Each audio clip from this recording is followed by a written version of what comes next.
स्वागत है दोस्तों। आज 6 मई 2023 शनिवार का दिन हो गया है। आज के मुख्य समाचार, बड़ी खबरें, देश और दुनिया का ताजा अपडेट लेकर हाजिर हो चुके हैं। सभी खबरें बहुत ही ज्यादा महत्वपूर्ण और सिलेक्ट करके लाई गई हैं। देश के अलग अलग राज्यों की ओर से, सरकारों की ओर से महत्वपूर्ण अपडेट, नए नियम, बड़ी घोषणाएं, बड़े ऐलान के बारे में जानकारी लेंगे। वीडियो को आप पूरा ध्यान से आखिर तक जरूर देखते रहिएगा। हमारी टीम की मेहनत और मोटिवेशन के लिए प्लीज इस वीडियो को आप लाइक जरूर करिएगा। फेसबुक और व्हाट्सएप पर भी ज्यादा से ज्यादा इस वीडियो को आप शेयर कर दीजिएगा। तो आइए दोस्तों, बिना टाइम विलंब के शुरुआत करते हैं आज की पहली बड़ी खबर। साल का पहला चंद्रग्रहण खत्म हो गया है। 130 साल बाद महासहयोग भी बना। देश और दुनिया से दुर्लभ तस्वीरें भी चंद्रग्रहण के सामने आई हैं। यानी साल 2023 का पहला चंद्रग्रहण 6 मई की रात 1:01 पर खत्म हो गया। ये चंद्रग्रहण 5 मई को रात 8:45 पर लगा था। वहीं आपको बता दें, देश और दुनिया से चंद्रग्रहण की दुर्लभ तस्वीरें भी सामने आई हैं। स्क्रीन पर आप देख सकते हैं चंद्रग्रहण के समय चंद्रमा किस तरह से दिखाई दे रहे थे, आप स्क्रीन पर देख पा रहे हैं। वैसे आपको बता दें, ये उपछाया चंद्रग्रहण था, इसलिए इससे लोगों के मन या शरीर पर किसी प्रकार का प्रभाव नहीं पड़ने वाला है। बुद्ध पूर्णिमा को यह चंद्रग्रहण लगा। हालांकि कई ज्योतिषाचार्यों का यह मानना है कि पश्चिमी देशों पर इस चंद्रग्रहण का गलत प्रभाव पड़ेगा। इससे कई देशों में प्राकृतिक आपदाएं आने की भी आशंकाएं जताई गई है। चलिए आगे बढ़ते हैं दोस्तों। बड़ी खबर आ रही है, सीए, सीएस और कॉस्ट अकाउंटेंट्स भी अब मनी लॉन्ड्रिंग के दायरे में आएंगे।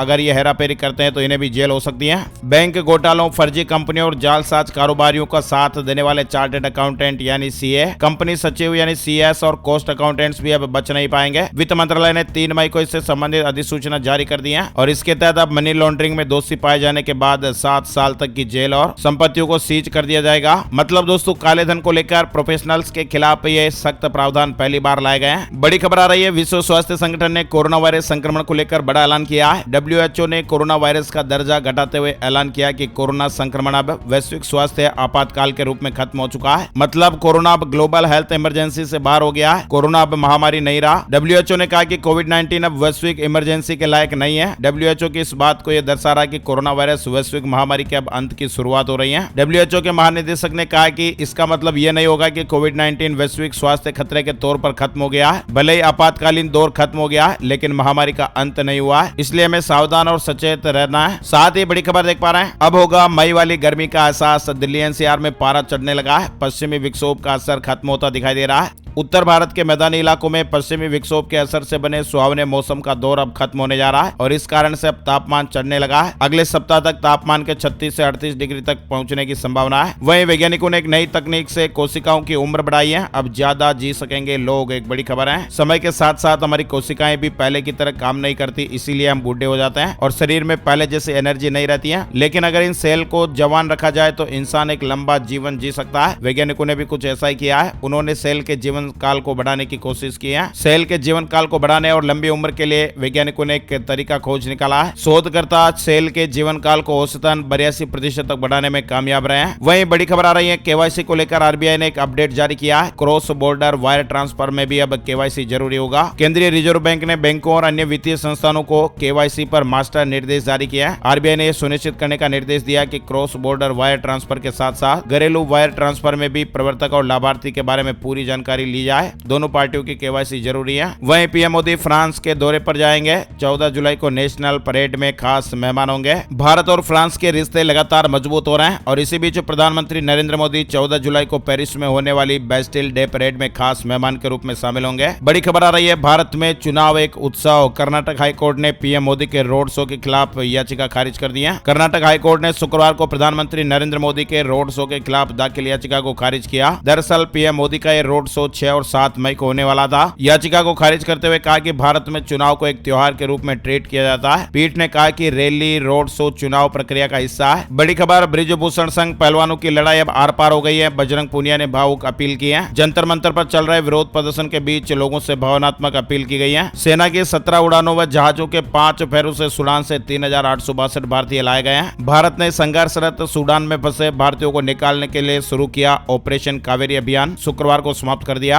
और भारतीय वायुसेना का आखिरी विमान 47 यात्रियों को लेकर अपने देश भारत लौट चुका है। खबरों का सिलसिला लगातार जारी है, आप वीडियो के साथ बने रहिए। बड़ी खबर आ रही है, आधार कार्ड को लेकर बड़ा फैसला हुआ है। वित्त मंत्रालय ने अमेजन पे इंडिया और हीरो फिनकॉर्प सहित 22 वित्तीय कंपनियों को ग्राहकों का आधार संख्या के जरिए सत्यापन करने की अनुमति दी है। बड़ी खबर बिहार को लेकर आ रही है। पटना हाईकोर्ट ने जातीय जनगणना पर तत्काल प्रभाव से रोक लगा दी थी, मगर बिहार सरकार मामले की शीघ्र सुनवाई पूरी करने की अर्जी के साथ फिर से पटना हाईकोर्ट पहुंची है। बिहार सरकार के एडवोकेट जनरल पीके साई ने इस मामले में जल्द सुनवाई करने की गुहार लगाई है। कोरोना महामारी से बाहर आते ही कपड़ों पर लोगों ने सबसे ज्यादा खर्च किया है, फिर शराब और फुटवियर की बारी आती है। यानी कपड़ों पर इन दिनों भारतीय सबसे ज्यादा खर्च कर रहे हैं और इसके बाद फिर शराब और फुटवियर का नंबर आता है। सांख्यिकी मंत्रालय की रिपोर्ट से इस तरह की बातें निकलकर सामने आई है। डेटा के मुताबिक कपड़ों पर किए जाने वाले खर्च में 26% का उछाल आया है। साइक्लोन मोचा से जुड़ी खबर आ रही है। चक्रवाती तूफान मोचा का प्रभाव कहां पर रह सकता है। भारत के कुछ हिस्सों को फिर से एक चक्रवाती तूफान दहला सकता है। भारतीय मौसम विज्ञान विभाग ने इस बारे में चेतावनी जारी की है और आगाह किया कि 9 मई 2023 के आसपास बंगाल की खाड़ी के ऊपर चक्रवात बनने के आसार हैं। संभावित इस चक्रवाती तूफान को मोचा नाम दिया गया।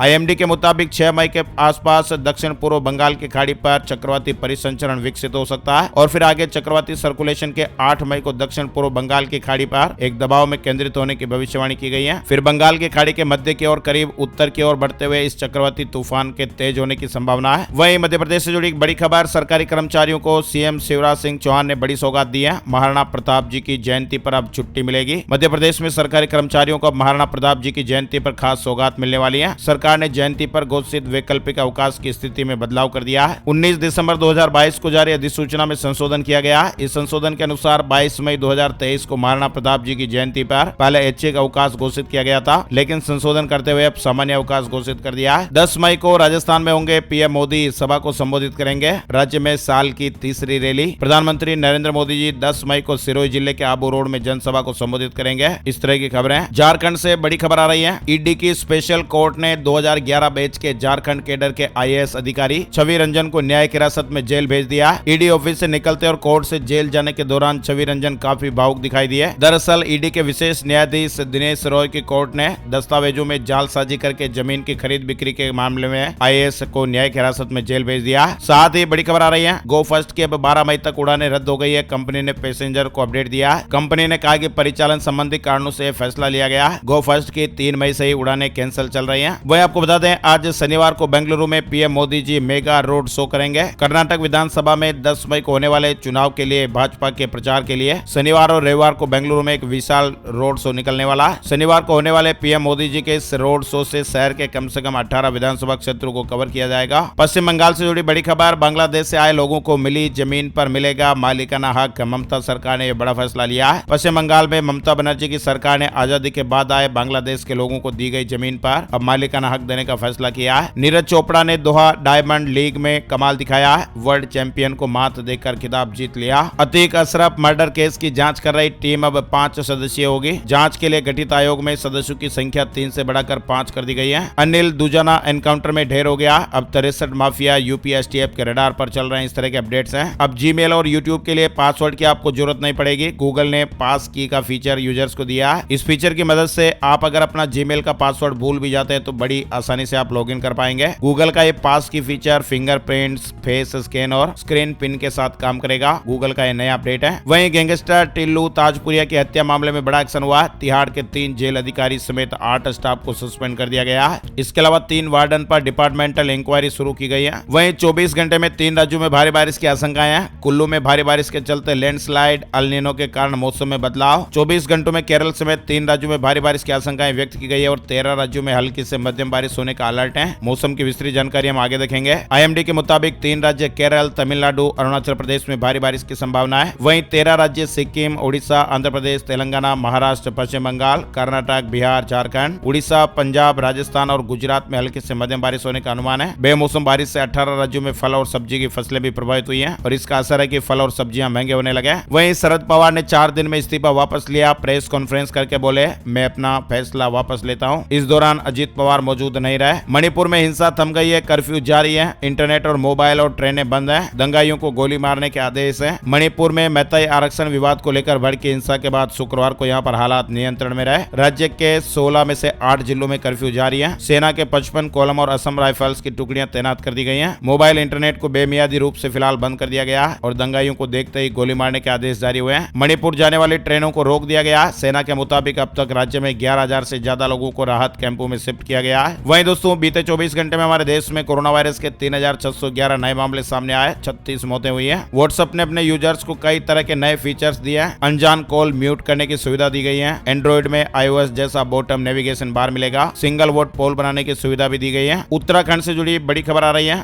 राज्य के युवाओं को विदेश में रोजगार मिलेगा, 20% खर्च सरकार उठाएगी। वहीं भारत में एआई इंजीनियर्स की 51% पोस्ट खाली है। डिमांड बढ़ने के चलते डबल सैलरी ऑफर कर रही है ग्लोबल कंपनियां। बड़ी खबर आ रही है, सऊदी ने शुरू किया इलेक्ट्रॉनिक वीजा का सिस्टम, अब क्यूआर कोड वाला वीजा लागू होगा। भारत समेत इन 7 देशों के लिए अपडेट है। सऊदी ने नई पहल की शुरुआत की है। सऊदी विदेश मामलों के मंत्रालय द्वारा एक नई पहल शुरू की गई है, जिसके तहत यात्रियों के पासपोर्ट पर वीजा स्टिकर को इलेक्ट्रॉनिक वीजा से रिप्लेस किया जाएगा। इसकी मदद से उनके इलेक्ट्रॉनिक वीजा को क्यूआर कोड की मदद से पढ़ा जा सकेगा। सबसे पहले 7 देशों में यह प्रक्रिया शुरू की जाएगी, जिसमें भारत भी शामिल है। बड़ी खबर हिमाचल प्रदेश को लेकर आई है। हिमाचल प्रदेश में अब तृतीय श्रेणी क्लास 3 की भर्ती के लिए अब 2 बार परीक्षा होगी। क्लास 1, 2 और 3 की भर्ती परीक्षा में गलत जवाब देने पर 1/3 के बजाय 1/4 अंक कटेंगे, यानी कि माइनस मार्किंग भी होगी। राज्य लोक सेवा आयोग ने व्यवसाय की प्रक्रिया और लेन देन नियम 2023 अधिसूचित कर दिया। बड़ी खबर है, एचडीएफसी बैंक मर्जर पर आई रिपोर्ट, शेयर धड़ाम हो गए। प्राइवेट सेक्टर के एचडीएफसी बैंक और एचडीएफसी के मर्जर पर एक ऐसी रिपोर्ट आई है जिससे निवेशकों में हड़कंप मच गया है और इसी वजह से दोनों कंपनियों के शेयर बुरी तरह प्रभावित हुए हैं, धाराशायी हो गए। सप्ताह के आखिरी कारोबारी दिन शुक्रवार को दोनों कंपनियों के शेयर 6% तक लुढ़क गए। वैसे आपको बता दें, अगर आपका भी एचडीएफसी बैंक में खाता है या फिर आपने लोन लिया हुआ है तो इस विलय के बाद क्या असर होगा। यानी देश की सबसे बड़ी प्राइवेट बैंक एचडीएफसी बैंक और हाउसिंग डेवलपमेंट फाइनेंस यानी एचडीएफसी का विलय होने जा रहा है और ऐसा माना जा रहा है कि जुलाई तक इस मर्जर प्रक्रिया को पूरा कर लिया जाएगा और इस विलय के बाद फिर HDFC housing development finance HDFC bank के नाम से जाना जाएगा। ब्याज दरों में कटौती हो सकती है। इसके अलावा विलय के बाद नई इकाई में बैंक की करंट अकाउंट और सेविंग अकाउंट लागत भी घट सकती है। ऐसे में ये बैंक ग्राहकों को लाभ दे सकते हैं। वैसे बैंक के खाताधारकों के लिए कुछ खास बदलाव नहीं होने वाला है, पहले की तरह इन्हें सुविधाएं मिलती रहेगी। बैंकिंग सर्विस में कोई बदलाव नहीं होने की उम्मीद है। वहीं खनन से खनकेगा बिहार का खजाना, भागलपुर में कोयले के 2 बड़े भंडार मिले हैं। 25 से 30 साल तक माइनिंग चलेगी। उत्तराखंड को लेकर अपडेट है, सरकारी कर्मचारियों के पेंशन में बदलाव को बनेगा कानून। उत्तराखंड में विधेयक को राज्यपाल की मंजूरी, यानी उत्तराखंड में सरकारी कर्मचारियों के पेंशन को लेकर नया कानून बनने जा रहा है। पेंशन के इस मामले पर कुछ विभाग के कर्मचारियों ने अपनी आपत्ति भी दर्ज कराई है। छत्तीसगढ़ में नक्सलियों के खिलाफ आर पार के जंग की तैयारी, निर्देश जारी किए गए हैं। राजस्थान में जनजाति विकास कोष के लिए 791 करोड़ रुपए स्वीकृत हुए हैं। वित्तीय प्रस्ताव को मंजूरी दी गई है। वहीं बाड़मेर के बाजरे को अब दुनिया भर में पहचान मिलेगी, पायलट प्रोजेक्ट के तहत चयन हुआ है। बड़ी खबर आ रही है, यात्री बसों और स्कूल बसों के लिए अपडेट आ रहा है। केंद्रीय सड़क परिवहन मंत्रालय ने यात्री और स्कूल बसों के लिए इस साल 1 अक्टूबर से ही फायर अलार्म और प्रोटेक्शन सिस्टम को अनिवार्य कर दिया है। ये कदम इन वाहनों में यात्रियों को आग के खतरे से बचाने के लिए उठाया गया। डीआरडीओ वैज्ञानिक प्रदीप कुरुलकर बर्खास्त कर दिए गए। पाकिस्तानी जासूस को सूचनाएं देने का आरोप लगा है। 4 धाम यात्रा से जुड़ा अपडेट, 25 लाख के करीब रजिस्ट्रेशन का आंकड़ा पहुंच गया है। 4 लाख श्रद्धालु चारों धामों के दर्शन कर चुके हैं। वैसे लगातार मौसम खराब होने के कारण यात्रा प्रभावित हो रही है। हिमाचल प्रदेश के कई भागों में 3 दिन बारिश के आसार है। 6 जिलों में ओलावृष्टि का ऑरेंज अलर्ट भी जारी हुआ है। मौसम विज्ञान केंद्र शिमला की ओर से 6 मई से लेकर 8 मई तक प्रदेश के कई भागों में बारिश और बर्फबारी की संभावना जताई गई है। इस दौरान कई भागों में अंधड़ चलने का भी येलो अलर्ट जारी हुआ है। हरियाणा में अब नॉन एचसीएच कैडर के अधिकारी भी बन सकेंगे आईएएस, सरकार ने फैसला वापस लिया है। अब बात कर लेते हैं दोस्तों gold price today, silver price today, सोने चांदी के भाव। चांदी की कीमतों में तेज उछाल दिखाई दिया, सोने के भी दामों में बढ़ोतरी हुई है। शुक्रवार सुबह सोने का भाव 61,739 रुपए प्रति 10 ग्राम पर रहा। वहीं चांदी का भाव 77,251 रुपए प्रति किलोग्राम पर रहा है। अब बात कर लेते हैं दोस्तों मौसम की जानकारी देने वाली कंपनी स्काईमेट वेदर अपडेट, यानी स्काईमेट कंपनी की ओर से मौसम को लेकर क्या पूर्वानुमान है। वेदर न्यूज एंड एनालिसिस में संपूर्ण भारत का आज 6 मई 2023 का मौसम पूर्वानुमान, मौसम की जानकारी का ताजा अपडेट आ गया है। अगले 24 घंटों के दौरान तमिलनाडु और दक्षिणांतरी कर्नाटक में हल्की से मध्यम बारिश के साथ ही कई इलाकों में भारी बारिश भी हो सकती है। पूर्वोत्तर भारत, सिक्किम, आंध्र प्रदेश के कुछ इलाके, तेलंगाना और मध्य महाराष्ट्र में भी हल्की से मध्यम बरसात हो सकती है। पश्चिमी हिमालय पर 1 या 2 जगहों पर मध्यम बौछारों के साथ छिटपुट हल्की बारिश होने का अनुमान है। वहीं उत्तर पश्चिमी और पश्चिमी राजस्थान में हल्की बारिश और धूल भरी आंधी चल सकती है। इसके अलावा पंजाब, हरियाणा, छत्तीसगढ़, उड़ीसा, गंगेय पश्चिम बंगाल, केरल और अंडमान और निकोबार द्वीप समूह में भी हल्की बारिश होने का अनुमान है। वहीं उत्तर पश्चिम, मध्य और पूर्वी भारत में दिन का तापमान धीरे धीरे बढ़ सकता है। आज के मुख्य समाचार अपडेट में फिलहाल बस इतनी खबरें। अगर आपको हमारा ये प्रयास अच्छा लगा तो प्लीज वीडियो को लाइक और शेयर जरूर कर दीजिएगा। Thank you, take care, good bye, जय हिंद, जय भारत, वंदे मातरम।